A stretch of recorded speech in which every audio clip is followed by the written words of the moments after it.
HWWS Web TV, Let's do a video. a real social media television network. Check out HWWS Web TV.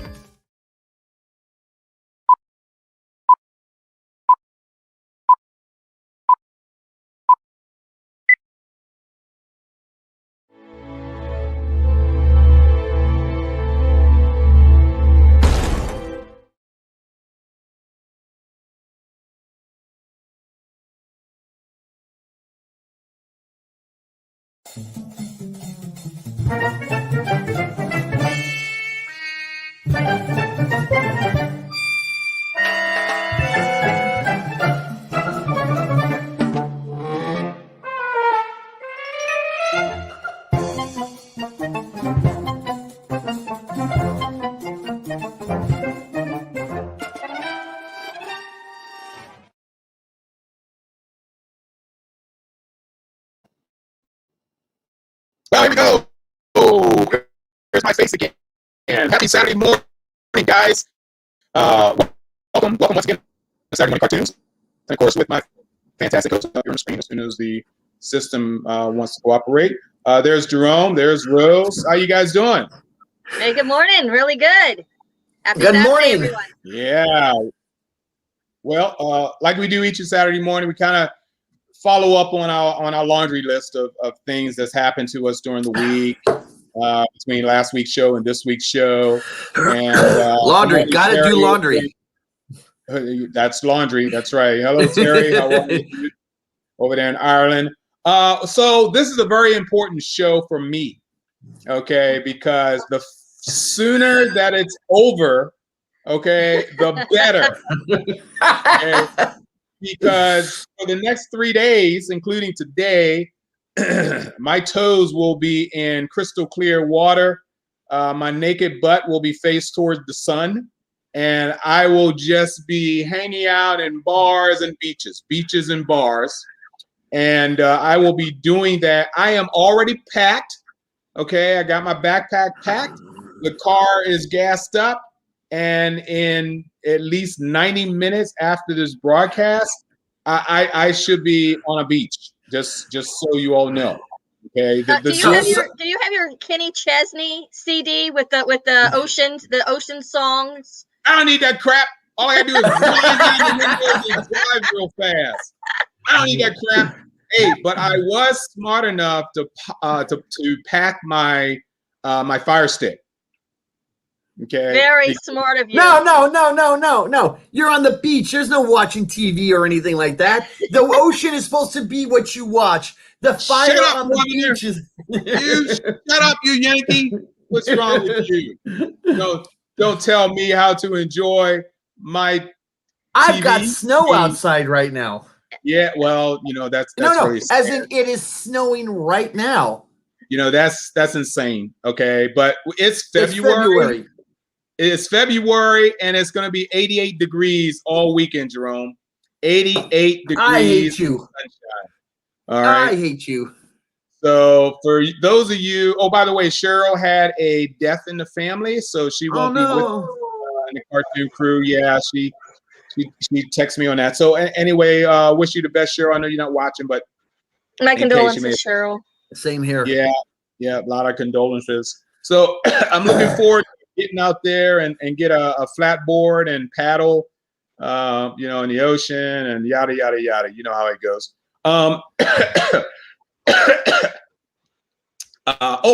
I got some interesting news. Uh-oh. I give blood every 56 days, okay? And as soon as 56 days come up, I'm in a One Blood donation center, the Red Cross donation center, whatever. So last Monday I gave blood. My next visit will give me an additional gallon, so I think I'll be up to 7 or 8 gallons the next visit. But what was discovered, I was sent an email from the blood center on Wednesday stating to me that I had COVID. Okay, now I had COVID a year ago, okay, but somehow they've discovered that I have positive antibodies and they are banging down my door and sending me numerous emails asking me to come in to donate my platelets and my antibodies. I had COVID. Now, obviously my system has beaten COVID off for a second time. This is why they're banging down my door and wanting my blood. So I have superhuman blood, just so you know. Yeah, that's the story you're getting. Is the guy that's coming to get some more of those platelets. He doesn't have really long canines, does he? You know, looks like a maitre d'. This cool guy who came to the door. There we go. His name was what is it? Vlad? No, Aculadra. No, Acudata. Acudata. Yes, whatever. Is that an anagram for Dracula? Yeah, well, I didn't think of that, but now I get it. It is kind of suspicious.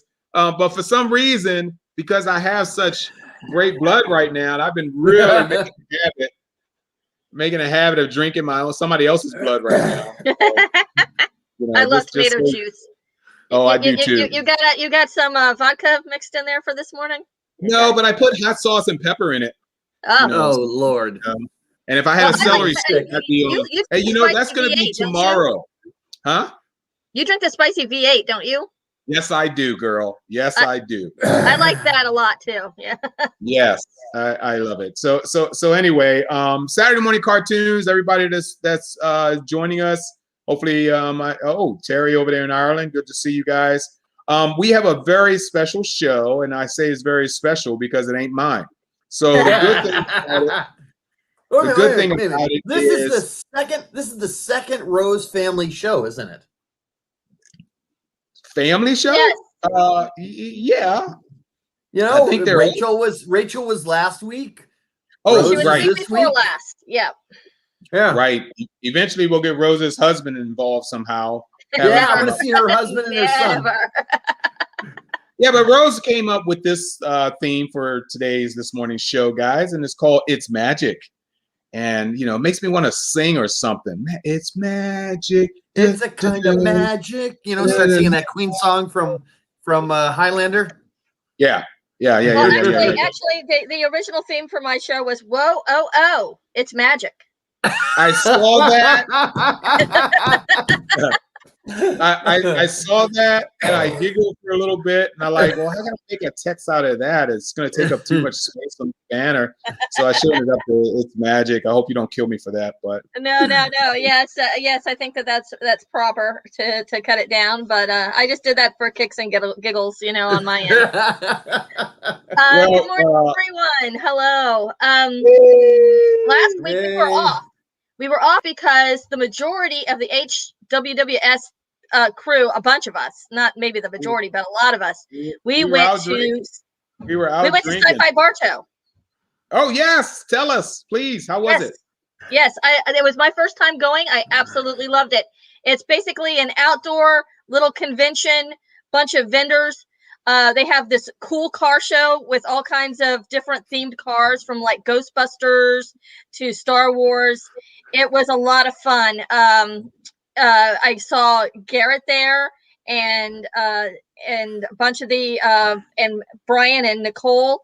And it was just great. I saw the HWWS team. Very cool. We had a great time. It was a great day trip. It basically takes me about it took me 2 hours to get up there, 2 hours to go home, and we were up there for about 3.5 hours, my son and I, and we just had a blast. It was the first time that we'd gotten out of town since this whole COVID thing started. So It was nice to see people that I hadn't seen in a couple of years, and also author William Hatfield. I picked up his new book too. Oh, Bill. Yeah, so that was really cool. Author.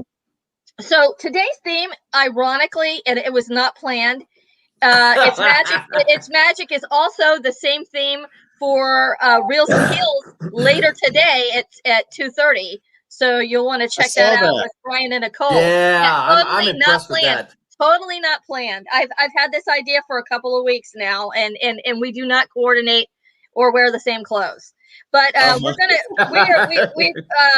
decided to do something kind of fun and different because we've done like shows based on the supernatural, but not really based on just magic. And I really wanted to try to focus on like magicians, but I've got a couple of witchcraft stuff mixed in here too. So I hope you all enjoy it. It's just going to be a cornucopia of magic in the hat today. So we're going to start off with Bugs Bunny, everybody's favorite bunny. And it's called The Case of the Missing Hair. And Bugs Bunny, he's exacting revenge on a magician who was trying to nail up posters in his rabbit hole, and he was not too happy about that. So he decides to exact revenge. The initial release was December 12th, 1942, and the director on this was Chuck Jones. Yay, Chuck. So whenever you're ready to play that clip, Mark, we get to see the wonderful Bugs Bunny being his absolute.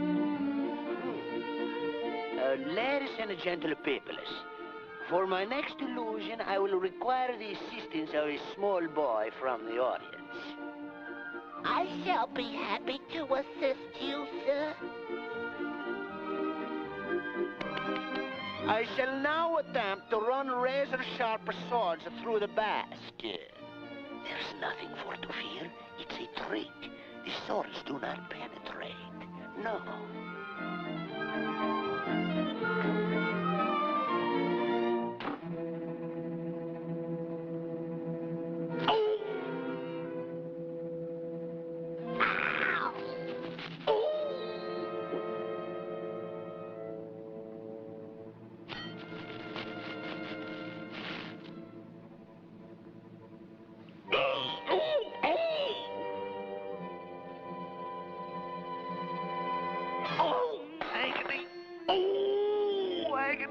Agony. Does it hurt very much, sonny boy? That was awesome. You know that sword act always scared me when I was a kid, because I thought, oh no, he's gonna cut into the lady. The lady isn't even in there, you know.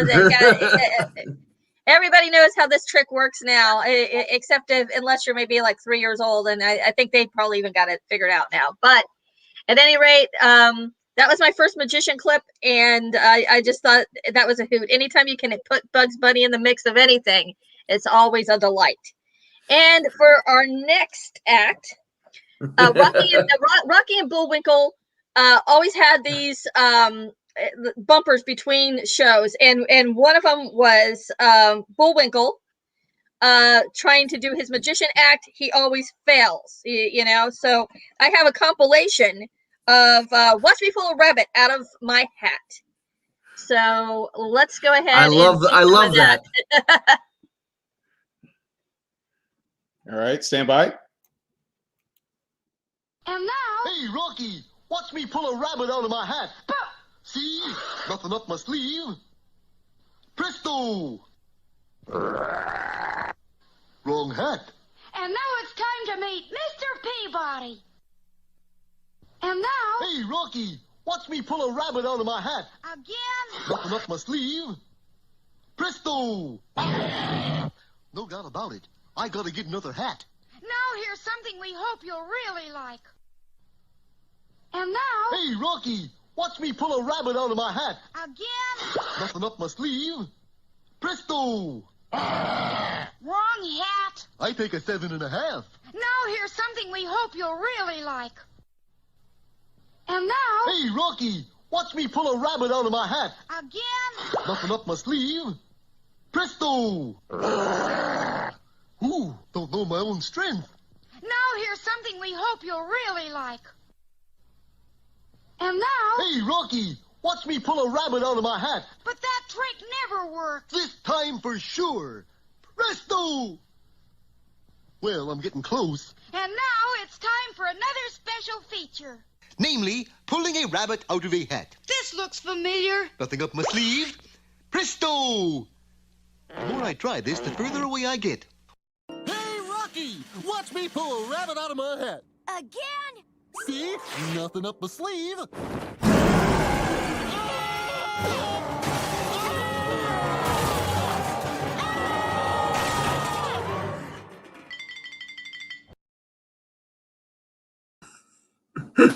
I feel so old. I feel so old. Oh my God. It's classic, and those clips never get old.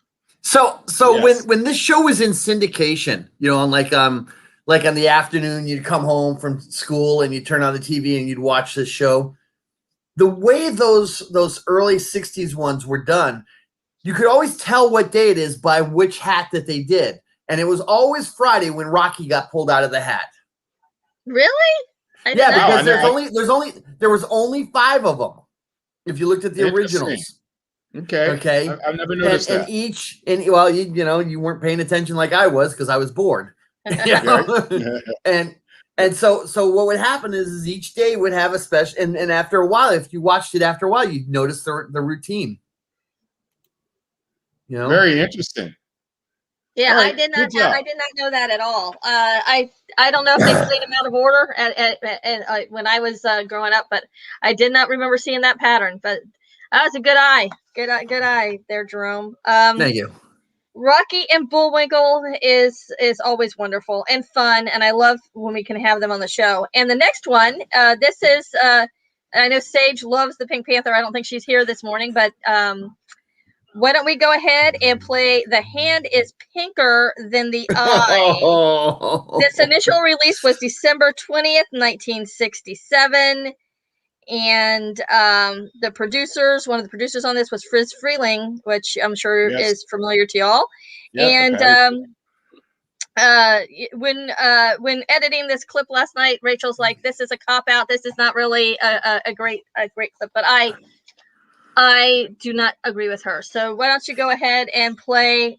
She's a Gen Xer. Thank you. She's some kid. Yeah, she's like, this isn't really magic. This has nothing to do with magic. And how dare her? How dare she step on our childhood? We're educating you people. I will say this, though. She says that the theme to the Pink Panther is Fire. It is one of her favorite theme songs. She's really getting into jazz music now. So Henry Mancini, man. You can't beat that. Yeah. Okay, here's a clip.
Yes, I don't know what happened. I thought, did you that should have been edited? I checked that clip last night. But No, I'm sorry. I didn't see it on the list, or maybe it was on the list and I just ignored you.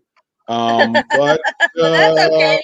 oh yeah, my bad. My bad. I thought I did edit that, but That's okay because you know what? The longer the pink, the better. Yeah. Right. Or the That longer was the pink, the pinkier. And So it actually. I thought it hit the magic theme. What do you guys yeah. think? Yeah. Come on, the rabbit out of the Yeah. hat. She don't know what she's talking about, you know.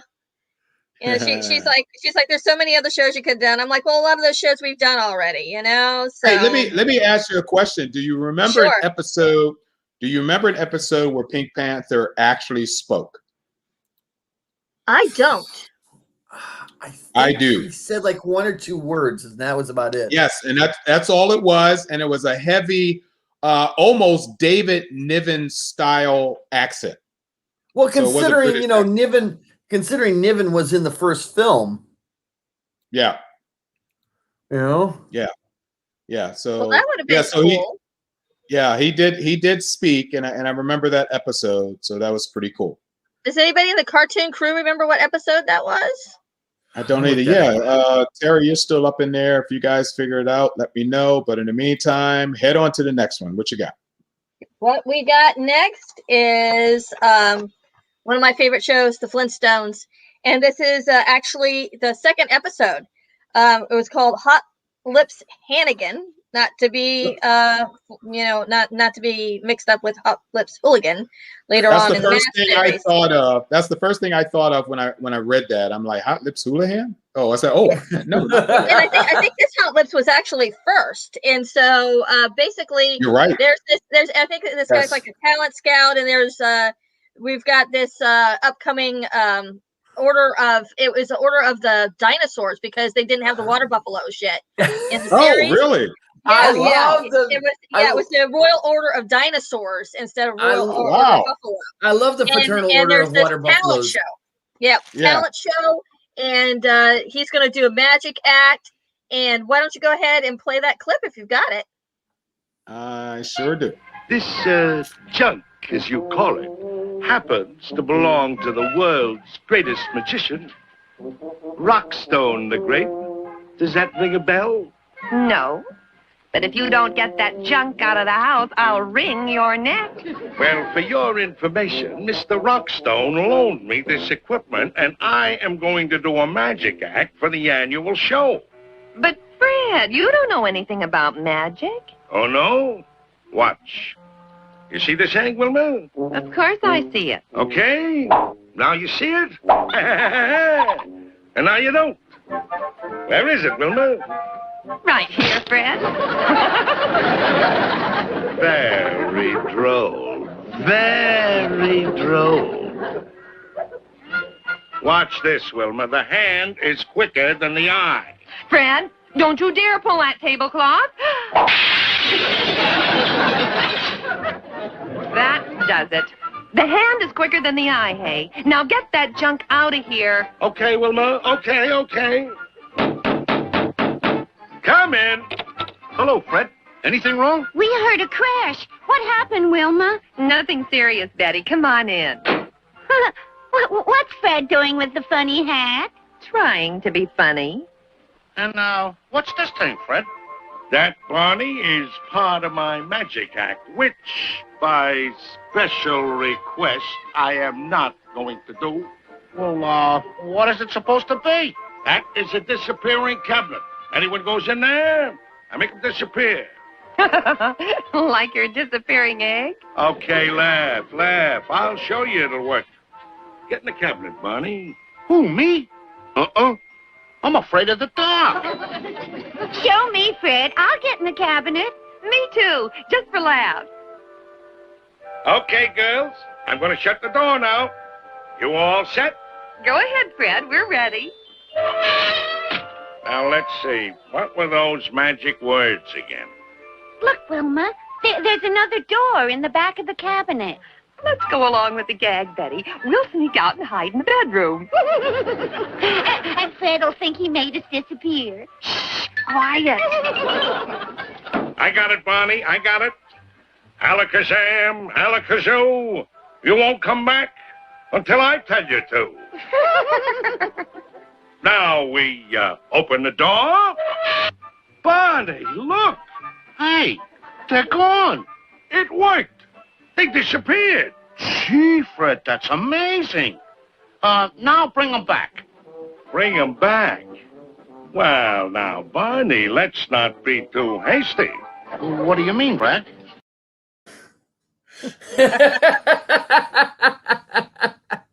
Oh, the Flintstones, the Flintstones, So you the hear- Flintstones. This junk, as you call it, happens to belong to the world's greatest magician, Rockstone. That was my bad. I hit the wrong button. So yeah, that's a really great episode. Those early episodes are just so classic. And I think the girls end up going out, and he can't. They go out for the evening, so the girls try to exact their revenge later on this one. That's a lot of fun. You see, the hats are totally different in that episode too. Yeah, it is. They're not furry, tall, water humps. Water buffaloes. Yep. So yeah, very, very fun. That was a great episode. And then so next, I want to totally change things up a little bit. We're gonna do one of the shows that was like a magic. It was a magic-based live show. And yes, we show this clip a lot sometimes, but I love it. It's the theme to Lidsville. Oh yes. And all right. So go ahead and play that when you have a chance. In the middle of a summer, in the middle of a park, there began a great adventure for a boy whose name was Mark.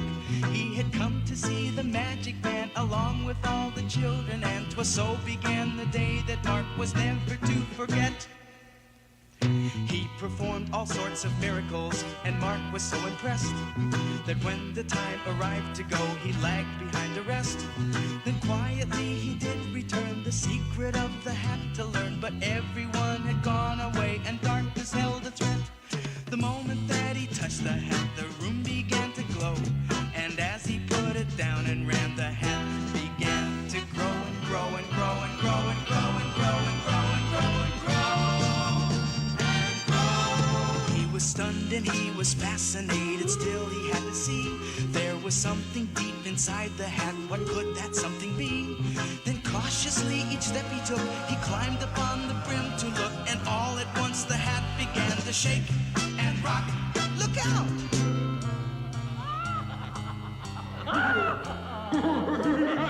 Falling, falling, into the hat he fell, spinning, turning, whirling, twirling, down, down. And when he looked into the skies, he couldn't believe his ears or eyes. Lidsville is the cookiest, Lidsville is the kickiest, Lidsville is the grooviest, Lidsville is a living and friend. If you get a chance to go there, you'll be glad you did, 'cause everybody who goes to Lidsville really flips his lid. How's that for a topper? And all this stuff is so dear to my heart. You know, it was a really interesting concept. It's in Marty Krofft's third television show after H.R. Pufnstuf and the Boogaloos. It aired from 1971 to 1973, and there were 17 episodes and 2 seasons of the show. I actually stumbled across a YouTube thing about how it was one of the best shows for children. I haven't actually watched it, but I think everybody should check out Butch Patrick, with his real hair in Lidsville. Hey, I have a cat fight happening right here. So do you know what Butch Patrick did before Lidsville? Oh yeah, he was Eddie Munster. He was Eddie Munster. Yep. So yeah, that's what I was saying. He looks totally different. If you don't know, you would never guess. I don't think that is the same kid. And then after Lidsville, he sort of gave up he gave up acting for a long time to go tour with his dad, who was a musician, and he ended up playing bass and wrote a couple of songs. That's cool. Is he still acting now? He does some voice work, is what I'm reading here. But let's see here. I'm reading real quick. Mainly he does like after cameos Lisdale, and stuff. I mean, You guys I think I've seen him on a couple of interviews, but that's about it. Right. From what I'm seeing, he basically does some voiceover work, some commercials, and sort of lives off the fame of being Eddie Munster. Well, Cool you bean. know what? It's not a bad gig to have. So Yep. So good for him. You know, it's a lot of these younger, television actors, they had it tough, so it's good that he's still around, still with us now. The opening of that the opening theme song, it was shot at Six Flags Over Texas, the overshot, and then everything else was shot in the Paramount Picture Studio in Los Angeles for the opening. Yep. The next one we're going to is a show called Mission Magic. Yes. And it stars a very young Rick Springfield before he had Jesse's Girl. and before he was on General Hospital, where he was like a really hits. He was like very popular on that series. Mission Magic was an American Saturday morning cartoon on ABC. And what I didn't know is that it was a spinoff of the Brady Kids. Yes, it was. No. Yep. It aired for 16 episodes. It only lasted one season. Gee, I wonder why. Go ahead and play the clip if you've got it there, Mark. Got it. The opening. I seen prettier girls. Where did she go? So, the handsome one thinks I am pretty, but the girl became jealous. I have sent her far away, where she will be safe, but out of my way. How'd I get here? Where did Carol go? I don't know, but let's write her a round-trip ticket. Carol, are you all right? Like you really care. Uh-oh, I have the feeling this is going to be one of those days. How did Carol disappear? I'd say that Mademoiselle Legrand is not only a very good magician, but a very jealous one as well. How do we go about this? I don't know, but Miss Tickle told us to check out the Artful Codger while she checked out Pierre Le Hoax. And while Rick checked out that Trix Legrand. Well, we might as well get started. We'd like to see the Artful Codger, please.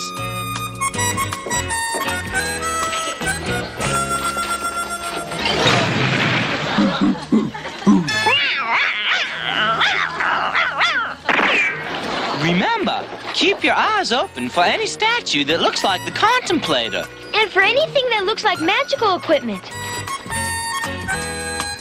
Another bunch of kids looking for a donation for a playground, eh? Give them 1,000. Hey, Rose, That guy looked like Ebenezer so Scrooge. yeah, Rose. Yes. Rose. Okay, just so you know, you gave me start times, but you didn't give me end times. Yes, you know what? I also got a big lecture about that also from my daughter last night when she was trying to edit these clips. She said, next time, give me end times. There the girl. Yeah. Oh yes, I got the lecture.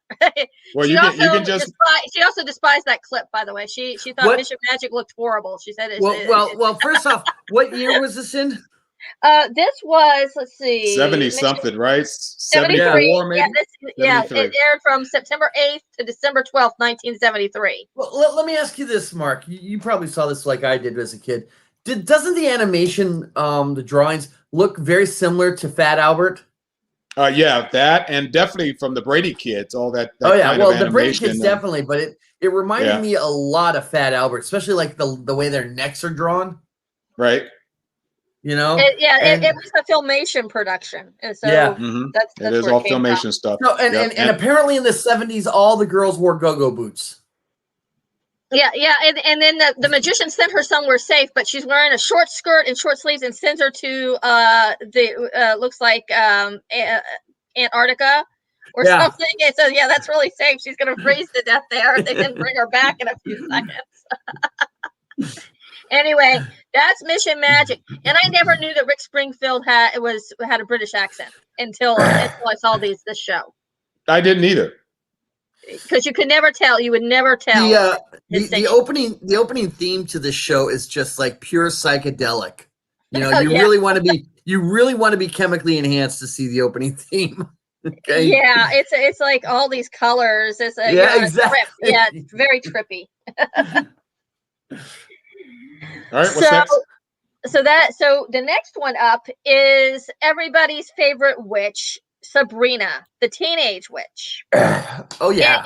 And my daughter had asked me about this. She said, why did they change the color of her hair over the years? Because now she's blonde, and Rachel prefers this style of Sabrina with the white hair, which is originally the way she was in the comic book. Right. Correct. But this show, this was a spinoff of the Archies, and actually the Archies guest star in it most of the time. So it's just like another version of the Archies cartoon that was on, and that aired like right around the same time. This episode's called The Generation Flap, and go ahead and play that clip if you've got it. Yes, I do. Wow, some trick, huh, Salem? If we're quite through with childish nonsense, we can get down to more serious matters.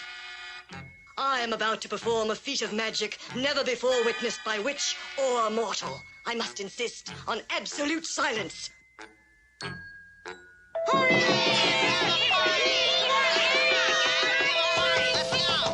If you don't open up, I'll knock it down. Who's making all that racket? Come on, let's start it. Now, Miss Della, it's just some of Sabrina's friends. Look at all those groovy witch outfits. Sabrina didn't say anything about... Oh, hi, kids. Our party's around the back. Come on with me. Ooh. Calm yourself, Della. Everything's all right now. Very well. I'll overlook it this time. Quiet, everyone, and concentrate. Spirits of magic, hear this plea. I call upon you to speak to me. Sugar. Oh, honey, honey. Oh, golly. Have fun, kids, but not so noisy, okay? Sure thing, Sabrina. Hey, who wants some?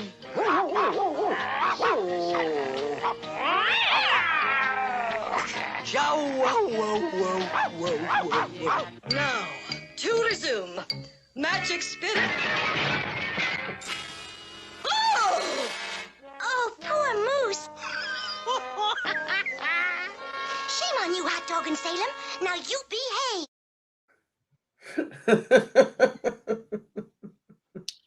You know, it's really scary when we're looking at something as adults. And hold on, I'll put you guys' faces back up on the screen in a sec. We're looking at these things as adults, and we're saying we were really into this stuff. Oh, it's great stuff. It's like, and I'm a big Groovy Ghoulies fan. Okay, I love the Groovy Ghoulies, and it was the same thing. It was like, man, this is so stupid slapstick, you know. The voice acting's really, really terrible. Oh my god! I love the fact that they played Sugar Sugar on there, because Sugar Sugar appeared several times on well, not just on the Archies, but on, I think it showed up first before the Archies. It showed up on Sabrina. Did it? I'm not sure. Yeah, because if you go and find the video for that song, it's always a Sabrina clip. It's always the Sabrina clip at but I think it was first. I think it was first on the Archies, though. In fact, it hit the charts, the Billboard charts. I actually think I think it was Sabrina guest starring on the Archies. To be yes. honest, that may have been it. That may have been it. It was a talent show, and she's like kissing everybody at the kissing booth, I think, and they're all changing into frogs and all kinds of things. Yep. So can you imagine us at a kissing booth now? Yeah, there's not going to be a depends on who I'm kissing. I don't think they've had a kissing booth since 1985. Yeah.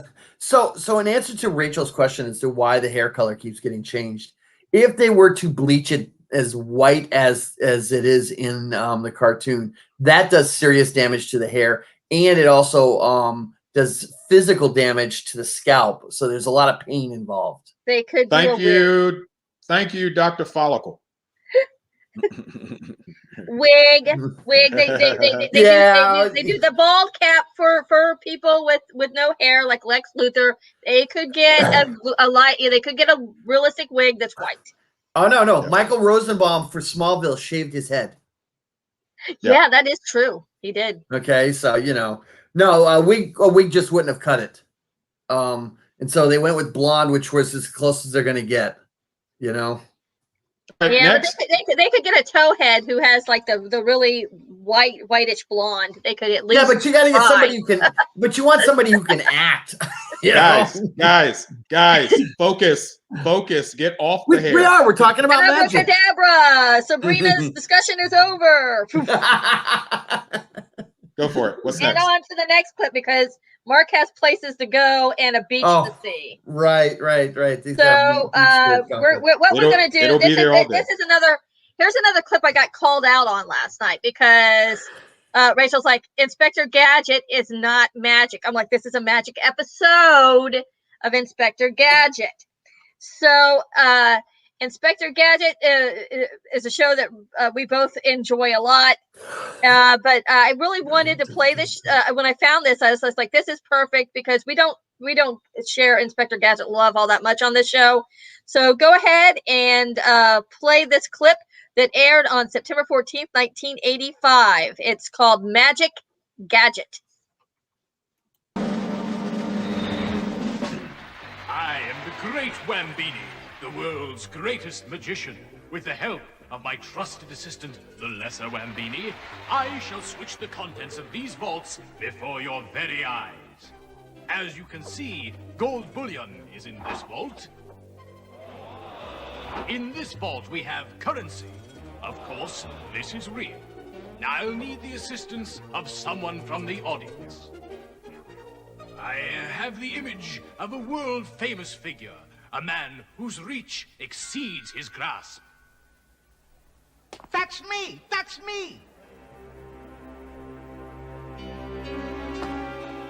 I've always wanted a chance to do magic. Follow him, Brain. Don't let anything happen to him. It is an honor to have the great Inspector Gadget here to ensure the integrity of this performance. I will ask him to hold the key to the vault. Abracadabra!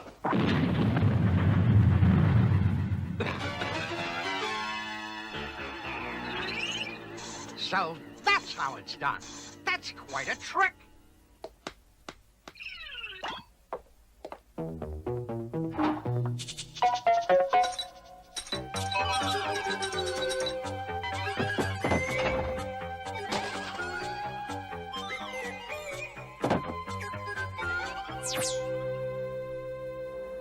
But what good is making something disappear if you cannot make it reappear?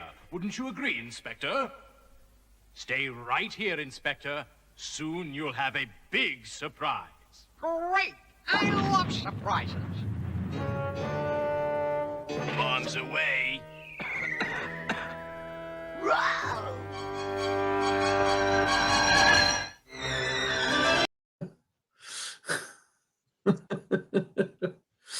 That dog is forever saving that guy's life. Yeah, Gadget's always getting himself in trouble, man.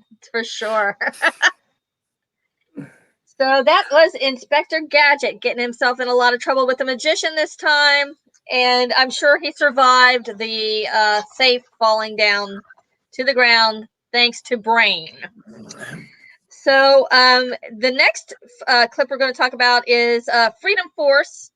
This is a show that I had never really heard of. But not Freedom Force. When I was looking up magic shows, this is one of the first ones that came up, and this was one of the first clips I pulled because there's Merlin is an actual character on this show with these other I think it's Isis and Hercules, I think. Yep. Hercules, yep. And they have this team that's out to do good. And this show it aired on September 9th, 1978. I don't know what I was doing at this time. I might have played against Bugs Bunny or something because I don't remember this show at all. Did you guys watch it? I watched one episode. Yeah, I watched it a little bit. I was a junior in high school. Okay, yep. One episode, and I walked away. The guy named Michael Bale who voiced Merlin. He voiced a lot of the characters on that show, and he did a lot of voice work up through G.I. Joe later on in the 80s. So why don't you go ahead and play this clip of the Dragon Riders from Freedom. No word from Isis? None, my lord. Then her time is up. We move against Tagoro. Alert all Dragon Riders. We fly at once.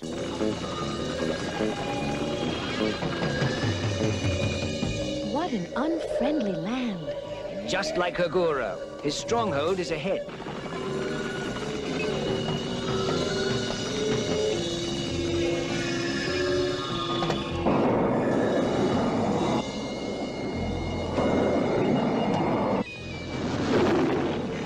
Easy, calm down.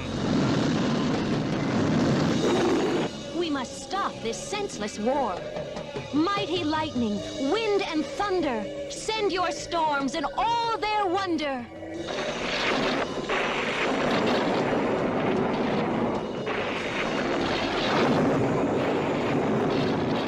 I was afraid of this. There is only one way to cut through their force field.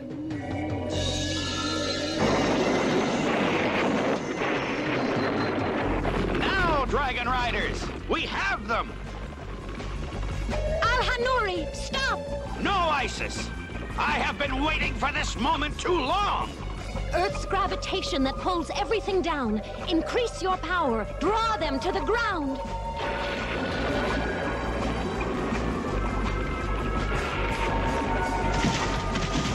What about the flying machines, Merlin? All accounted for except one. It escaped into a cloud bank. And I'll bet it's Agoro. I'm afraid so. There is Agoro's fortress. And I suppose that is his welcoming committee. All right, Zark, remember what you've learned. Well done, Zark. You sneaky little lizard. I'll teach you a lesson you won't forget.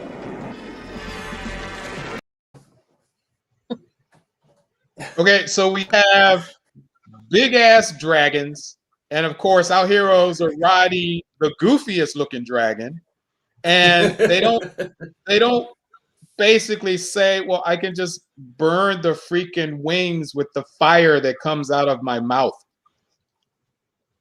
Well, here's what I don't get. Okay, Merlin's the magician, but Isis is the one doing the incantations. Yeah, it's true. You know, he's just flying along on a magic carpet. Well, didn't you know Merlin is there to look good? Okay. Yeah, he's not your old traditional looking wizard either, you know. You know, Isis is the brains of that outfit, that's for sure. And, she's also the power, it looks like. So yeah, so that is Freedom Force and that magical band of heroes. And that is why it only lasted one season. Yeah, and that's why nobody knows that it really exists, you know. So we shall move on to a show that I thought had a very interesting premise. It was in 1999. Fox Kids aired this show, but it was originally from France. And it's one of the few French animated television series that came over to the States. Fox was looking for new material and they picked this out. Unfortunately, it only lasted like one season. It's called The Magician, and why don't you go ahead and play that opening, which is like, I think, really cool. Okay.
So the premise for go ahead, Mark.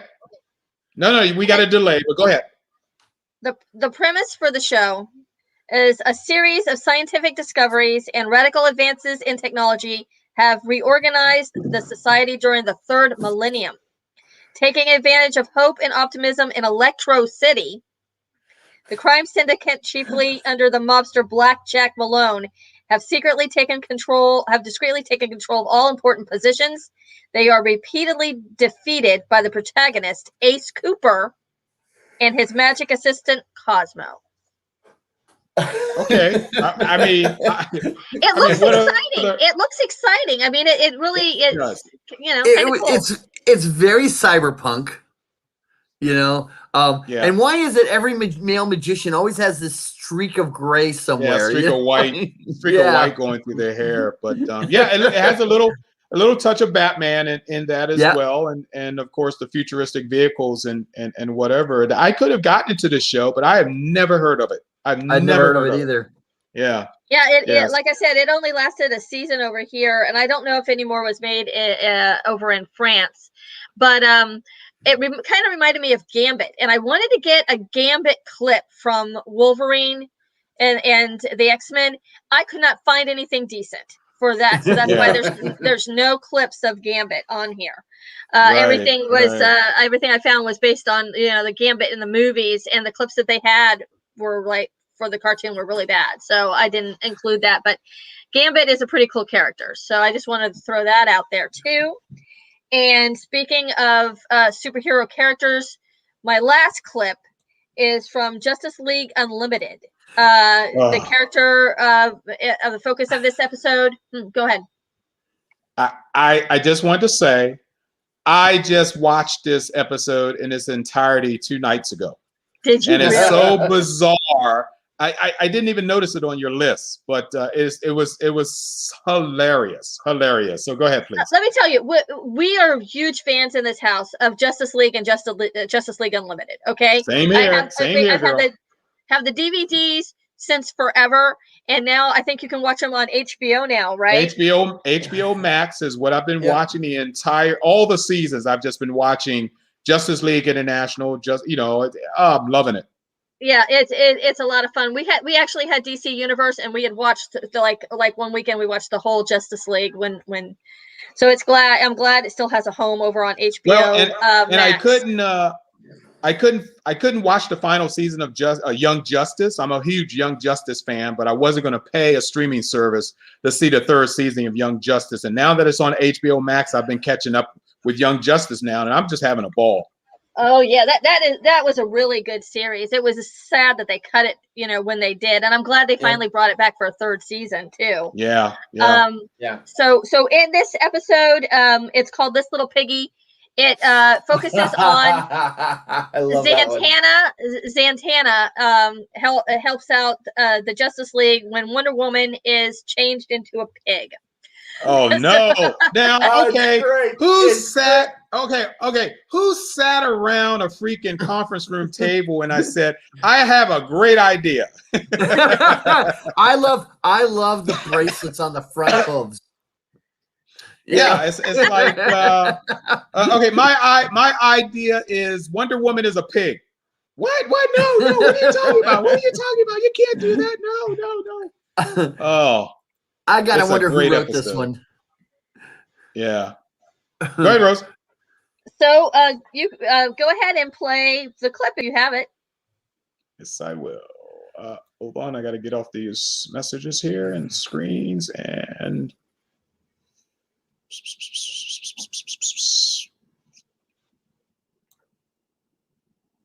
okay, this is it. I just say, My poor assistant, he's fallen all to pieces. Let's see if I can help him pull himself together.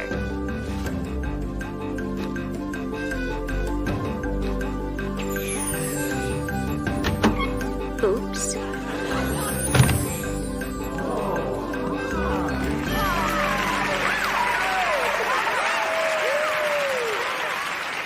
Thank you. You've been a wonderful audience.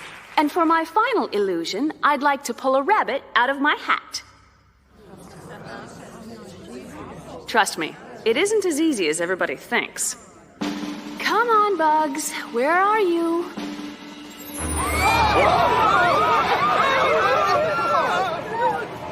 Well, you're not as furry, but you're just as cute. Cab ut lamron.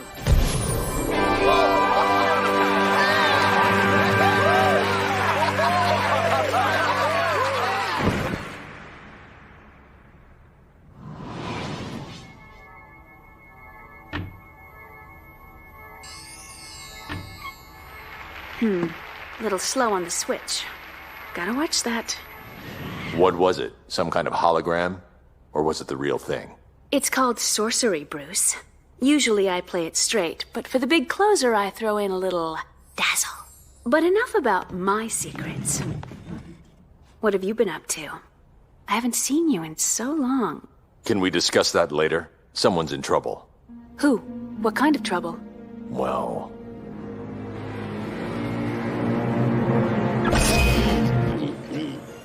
Ew. Cersei, huh? It was all over the Mystic Ethernet that she made parole. I'll see what I can do. Let's Ib Nekorb.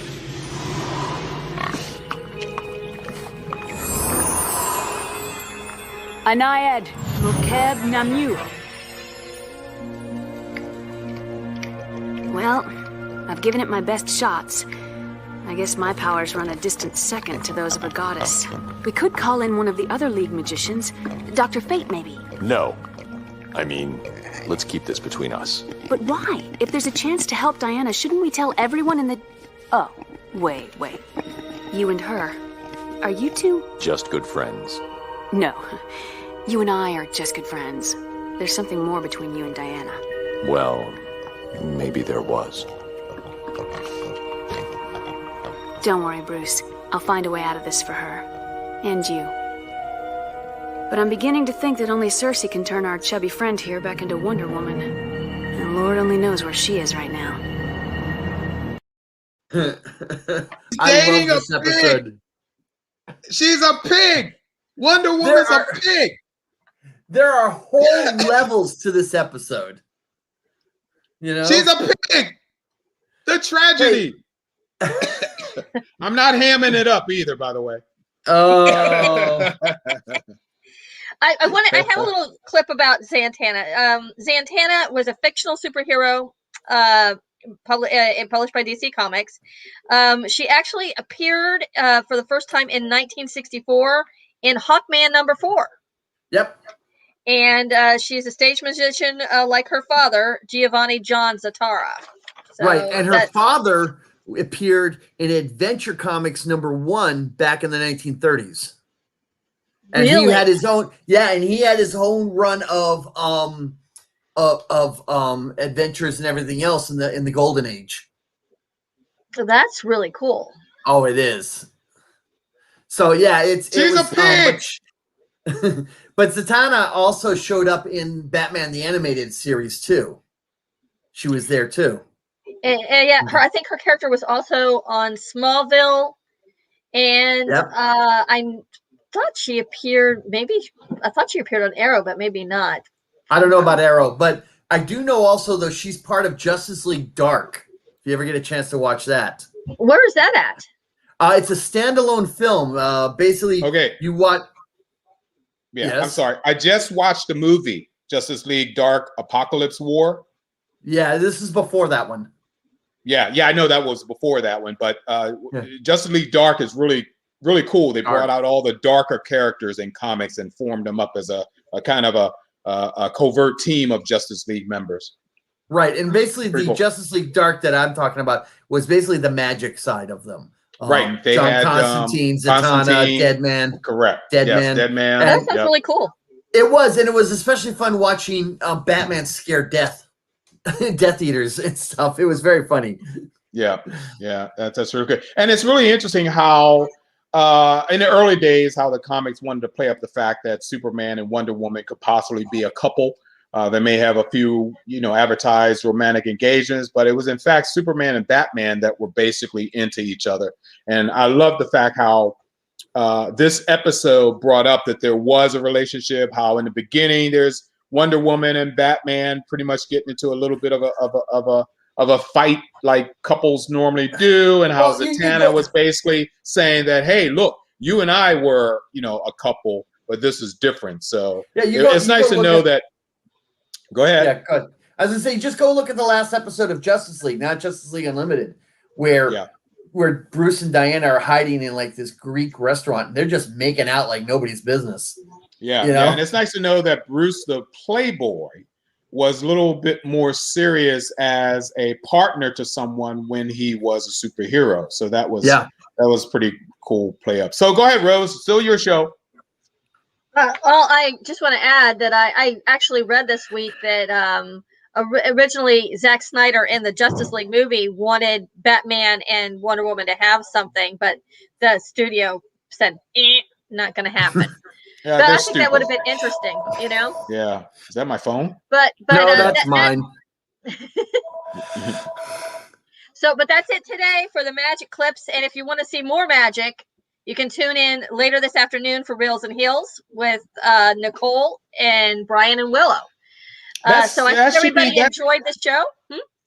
That's going to be very interesting. What exactly, I know if I say what are they focusing on, they're focusing on magic, but what particularly are they covering in this episode today?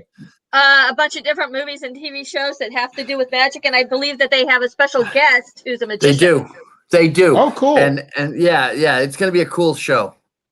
All right. Well, we're looking forward to seeing that. And what is Paul? Paul's very chatty today, but that's okay. Ship in the he's right. He said also that it was Action Comics one, not Adventure Comics one, and I do believe he's correct. Yep. Okay. So, it could never be a Clark and Diana, obviously, because of Lois and Lois being prevalent in the comics since day one almost. But that was pretty much it. Well, Rose, this was another great one, another home run. And my God, you got it in, close, a tiny bit over an hour, but that's different for us, And like I said, my bags are packed, and as soon as I click end broadcast, I am out the door, out the front door. I am gone. Have a great time. You've earned it, Mark. I will check in, and I go down there often, so it's not like it's a once in a lifetime trip for me. It's a very, very often trip, but this is my Zen spot that I go to all the time. It's a magical island, and I'm looking forward to ending the Saturday morning cartoon show with another piece of magic about 90 minutes away from here. But this is great. And Jerome, so next week is your turn, and you have something for us for next week? I do. We're going to be talking about, as we all remember when we watched these wonderful shows as kids, they would inevitably have commercials. It's the nature of what it is. And what would they advertise besides the sugary cereals? They would advertise these cool toys that we all wanted to play with. So we're going to cover the toys and their commercials that we grew up with. And yeah, go ahead. No, you hear the excuse all the time about how your mom threw out such and such when you were a child. And I'm sitting here banging my head on the table because of all the cool toys. I try to stay current. So every time there's something show up on, thank God I had a sister. She was 6 years younger than me, I think. And that's the only time I got to play with an easy bake oven. It's like, wow, this is actually cool. And that's got to be the freaking hottest light bulb I've ever touched in my life. But we're not going to be touching on easy bake, but we're going to be touching on what I consider a lot of really cool tales. Unfortunately, it's all 1970s toys, and it's going to be a lot of boys. But as Rose will tell you, and so will Mark, because Mark answered when he shouldn't have, I asked the ladies of my Facebook page what was their favorite toys growing up. And I got a couple of really good answers that I'm going to be putting in the show, because up until I did that, it was a lot of toys that I played with or wanted to play with or whatever. So it should be fun, should bring back some memories. And if you've never played with it, you can look at it and go, why can't we play with these toys now? Right. These super dangerous toys. Why can't we play with them now? right? You and me, and both of us survived. I don't know what is so dangerous about some of these That's toys. the hilarious part. I have no idea why our population is so high after getting through the 60s and 70s. We should all be dead. Dead of everything imaginable, right down to dinner time. We should be dead, you know. Yeah. What was it? Somebody said, it was if a kid got hurt, it was tragic, but it was hysterical. We were all laughing at some kid that got hurt. That's true. You fell off the monkey bars. It was terrible. It was a tragedy. But if your buddy fell off the monkey bars, you were rolling on the ground laughing. Yeah, it's like you're walking around laughing your butt off because, oh, look, that kid's got a lawn dart in the top of his head. Oh, isn't that funny? we at my school we had one of those wheels, and we would try to get it as fast as we would go, and those boys would be flying. They'd grab on and they'd be flying in the air, and sometimes they went into the fence, and everybody just wiped off the blood and went on. That was life in the 1970s. Yeah, and then you'd laugh because some stupid idiot would do that right after the lunch at recess. Yeah, exactly. I'm telling you, those were some of the best rides. Were those carousel rides that we did, man. Or you would get the slide that was completely metal in the summertime, and you take it off. Yeah, God. If your butt wasn't burned, you weren't doing it right. That's right. That's right. No, forget the friction burn. The metal was just so hot. It was like sliding down a griddle. You take off a couple of layers of skin on just the cooking of your butt as it is. Yeah, we used to pretend to cook eggs on there. Yeah. And even the swings, we were swinging to see how high we can go and jump out. What idiot does that? Yeah, and somebody always wanted to try to swing around and do right. Try to push you as fast and hard as you can so we can see you die, because that's what we were into. Yeah, I was gonna say, how did we survive? My God, and the things they put out today. I mean, even today, I think the millennials and the Gen Xers can probably relate to stepping on Legos in your bare feet. You're walking around. I can attest to that one. Pain.